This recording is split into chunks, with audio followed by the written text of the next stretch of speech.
cómo añadir o cambiar el puesto actual en LinkedIn.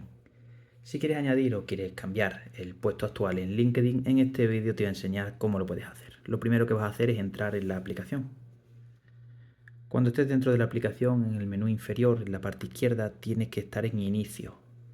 Cuando estés en inicio, arriba en la parte izquierda aparece la imagen de nuestro perfil. Le vas a dar. Y ahora abajo tenemos la opción de configuración. Entras en configuración. Cuando estés dentro de configuración, entras en preferencias de la cuenta. Ahora en nombre, ubicación y sector. Y aquí vas a bajar hasta puesto actual. Tienes que añadir un nuevo puesto actual, ¿vale? Lo rellenas, añades el puesto y simplemente luego aquí seleccionas el puesto actual que tengas.